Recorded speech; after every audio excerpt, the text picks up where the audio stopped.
Hey, you listen to Wrestling Roundup on FreeFM 89.0. As always, I'm Grady Hooker and not live on Skype because Josh is out sick today. You're getting just the Grady, just the Gradester, the big man, the awesome one, various other nicknames that nobody in my life has ever called me.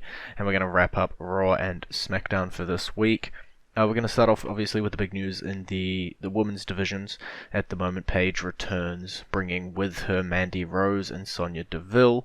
We have a name now for them. I believe it is Absolution, something Illusion. Interesting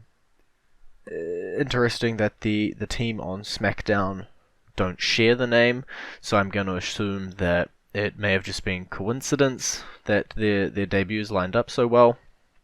I'm going to continue on with that just for at least a little bit now until we learn later on down the line that they're just a sub-faction.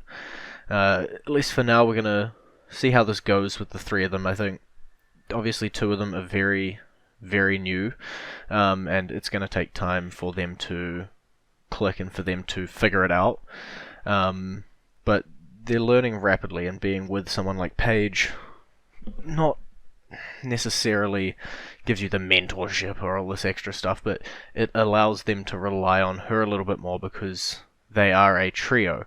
And when you got that trio, you can always just, have triple threats like we had on Raw and tag teams and slowly introduce them. We're not just dropping them straight in like, boom, let's go. They're sort of getting exposed slowly, and I think that's probably the better way to debut them if they're not, I guess what the internet would call indie darlings, who get to just come on out and be magical on the microphone and do some flippy stuff in the ring. So I think giving them this slow burn and this slow little pop in while still making a name for themselves, appearing every week, so far, only 2 weeks, but just, exposing and getting there. And we're getting pretty much the same thing on Smackdown as well. Ruby Riot, now with 2 T's for copyright reasons, doing a very similar thing over there, but the difference is that they don't have anyone who's necessarily done it before in the WWE. Obviously they have a couple of them who have done the independent scene and know what they're doing, but they're still not WWE main roster seasoned in terms of what it's going to take travel wise and what it's going to take to put on a show, because as everyone points out, WWE main roster is very, very different to NXT, and you got to make a name for yourself and you got to make an impression. You got to do it real quick. So I'm hoping these 5 girls, I'm not going to count Paige in it, these 5 girls figure it out and start running with that ball, because they got tossed a pretty high ball. Elias, he's trying to team up with the Miz Taraj. He's with them. I'm not quite gonna figure that out just yet. Potentially just temporary to take on Roman Reigns. Didn't work out so much for Elias. Sadly, Roman Reigns is still our champion. As expected, I think Roman's going to run with the Intercontinental title for a little while. As far as I know, The Miz is now off to go film...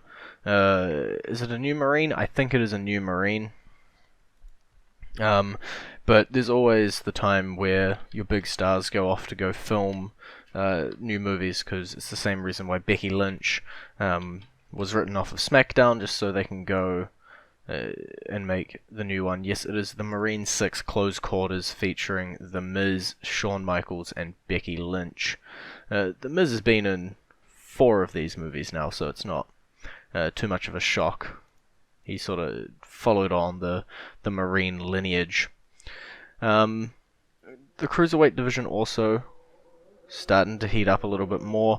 Initially, we wondered if they could survive much longer without sort of developing personalities for all these people. They saw that it worked really well in the Cruiserweight Classic with like 1 or 2 mic spots and allowing them to talk their mind and be themselves. And now it's reached the time where they're being outshined. Like if you look in the Cruiserweight division previous to Neville's leaving, we had big people like Neville, Bryan Kendrick, Kalisto's there now. And so the people coming through like Rich Swann and Akira Tozawa, Noam Dar, really had to try and push their way through and push their way out. I think Jack Gallagher did it the best. We've now turned, well, he's a little evil now with his evil man umbrella, but he's still there and he's still a very strong personality. It seemed as though for a little while everyone was just going to rely on the cruiserweights to do flips, and that was what was going to make them super entertaining, and everybody's going to want to watch them just because they can do flips. But nowadays on the main roster, 90% of people do flips already. Sure, you're not going to see Bray Wyatt do too many, but there's still plenty of people who do flips in matches. I'm looking right here at Seth Rollins doing a suicide dive, and a bunch of other people who are not necessarily that cruiserweight weight class or that cruiserweight stereotype, but still go out there and still do the stuff that you'd expect the cruiserweights to do. So you're going to need a little more than flips, and I think they're finally starting to figure that out in terms of the personalities, and they're giving them a bit more personality, so it's not just six-man tags. Nobody wants to go back to that. We were in a very dark period for a little while with the cruiserweights where it was just the same six-man tags over and over and over and over and over. So giving them a little bit more freedom, I guess, gives them that extra opportunity to try and figure it out and to try and become popular, become entertaining in the masses' eyes. So with that cruiserweight storyline, Rich Swann picked up the win in a fatal four-way to advance further to becoming the number one contender. I don't quite know how many matches we're going to have with that, but I guess we did need a new number one contender, so I'm fine with throwing them all out there again. There's a little bit of exposure to a couple of the ones that have fallen off the radar a little bit, like Arya Daivari did a little bit, and Noam Dar I haven't seen too often, not counting his massive feature piece with Alicia Fox. Seth Rollins, Cesaro, The Shield continuing on with the bar. They're destined to fight forever. I think somebody did a preview of like the amount of times these two teams have faced off in either singles or in tag team competition, and it's huge. These two are going to be going on for days to come. They'll just never figure out their differences, and they'll be feuding over those tag titles for the end of days. It's entertaining though between the two of them, so I'm fine with it for now. There is going to reach a point where it is going to need to stop or going to need to end, and I think we're going to reach that fairly soon. Sort of confusing, I guess, in the supernatural sphere at the moment. Kane is floating around. He's coming back. He's super strong. He's the devil's favorite demon, some would say, but then Finn Balor comes out and he claims to be the Demon King. So he's there, and a bit of that, and then Braun Strowman still really hates Kane. So Braun Strowman still likes to murder people, and when he gets the opportunity to do that with a steel chair, you know it's going to be brutal. So you got those three, but then we've also got Bray Wyatt still floating around, the cult leader without a cult, and this week he took on Matt Hardy, who got severely broken in his match with Bray Wyatt. So now we've got, presuming Matt Hardy is going full-blown broken or woken, whatever he wants to call himself, as it appears as though he is from his Twitter. That's 5, I'm going to count, Matt, 5 sort of supernaturally characters. It looks like at least 3 of them are clashing. Matt with Bray for a little bit. Kane, Finn, and Strowman can't seem to sort out where they're going, so I'm wondering what we're going to see between the 5 of them. Obviously Jeff is not back yet, he is still injured. When he comes back, potentially comes back as Brother Nero to team up with broken Matt Hardy, potentially just goes off on his own singles run. I know there was rumours a little while ago about Jeff just going off on his own little singles run, having more of the nostalgia run than the tag team, so maybe we just go that way. I'm pretty sure the two of them won't end up in a feud with each other. That seems played out and done 1,000 times over by now, so we probably don't want to rehash that too much. But it'll be interesting to see how these... I guess Braun isn't even supernatural, he's just more of a behemoth. But I'm counting him in that group of 5. How this group of 5 guys are gonna flesh out and figure out who's gonna be feuding with who, and where we go from here with a lot of them. Jason Jordan was in the match with Kane to start with. Still arguably a failure as Kurt Angle's son. I know the storyline was meant to make him popular. I've got to assume meant to make him popular in the public's eyes, and even everybody like, oh my god, that's Kurt Angle's son. Even though, you know, most people knew it wasn't Kurt Angle's biological son. And it's like, people can suspend their disbelief for so far, and I think Jason Jordan somehow doesn't have the charisma to pull off a Kurt Angle, or as an Angle family member.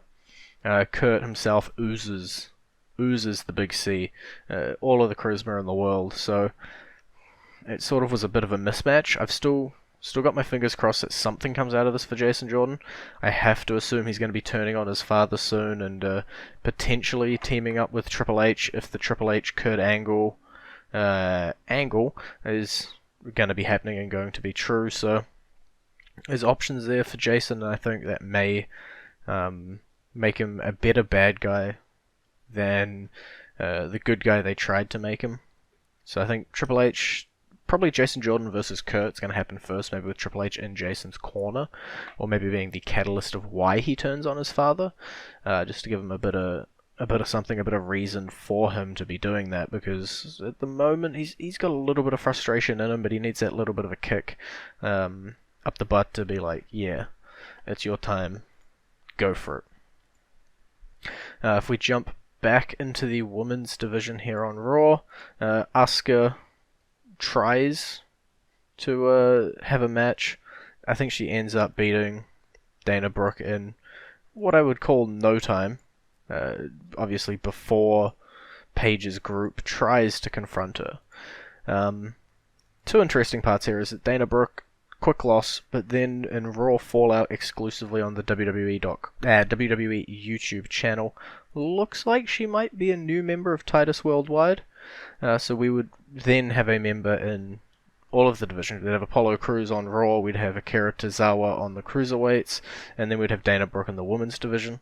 A little bit interesting, so we'll see where it goes from there with a lot of them, if she is actually going to stick around with them. It seems like Akira Tozawa also floats in and out of Titus Worldwide, but that may have just been him not being featured in that Raw Fallout video. Paige's group are targeting Asuka. Makes it very interesting. I thought they may keep these lot separate just because Asuka has been so dominant, has been so undefeated. We may not want to get her involved in the debuting and the returning woman's warpath, because you don't want to make either of them look too weak. But it seems as though Absolution are going to be taking over everybody, and that includes Asuka if she gets in their way. So despite Josh not being here this week, he still manages to have his influence on the show, because as always he's chosen the song to play this week. If you guys didn't know that, every single week I ask Josh, and he ends up picking the theme. So when there's a random theme that doesn't sort of fit anything, that's all his fault. But this week he chose one that at least fits for the most part. It is Shinsuke Nakamura's theme.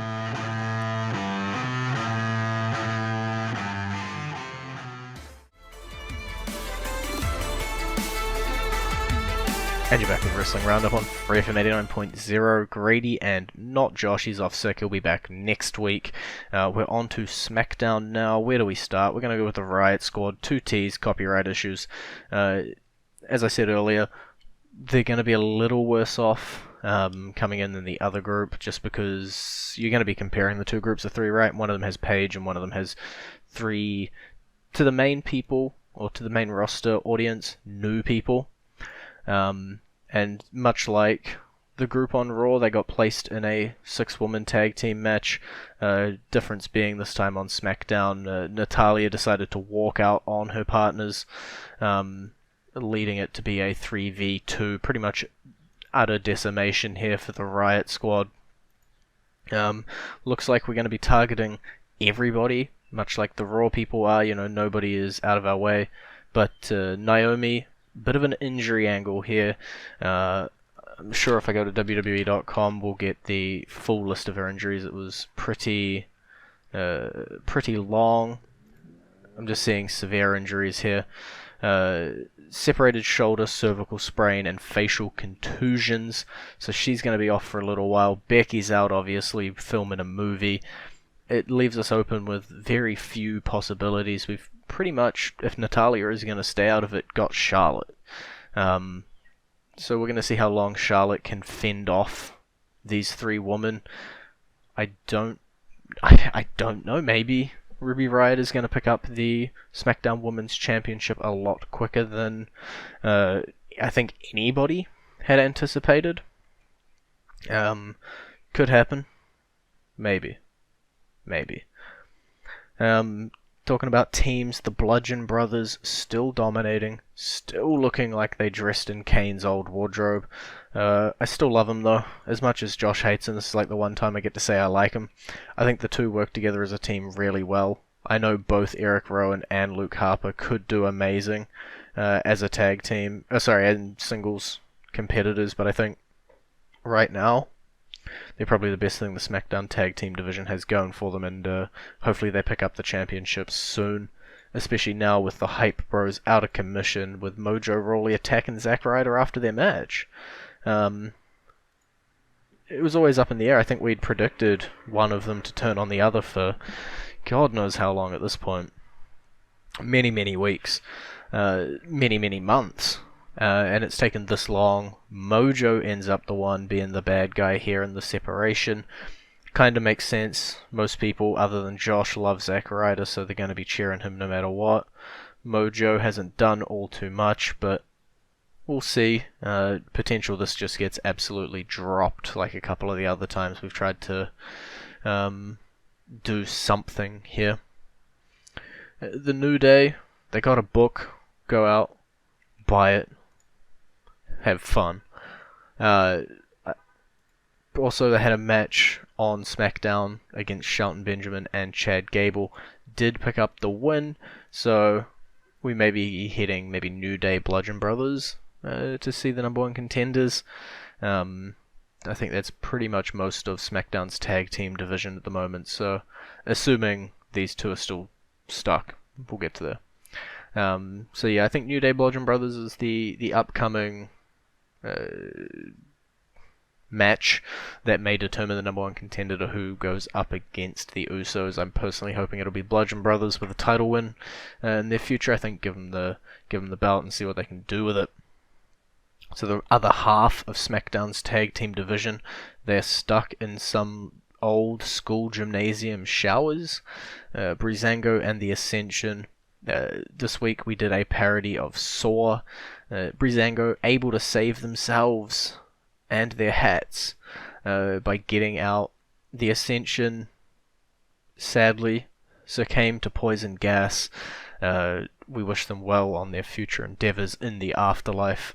I'm sure they'll somehow find a way. Honestly, I think if we just put the Brizango... I don't even want to call them the Brizango segments because the Ascension have been such an amazing part of them.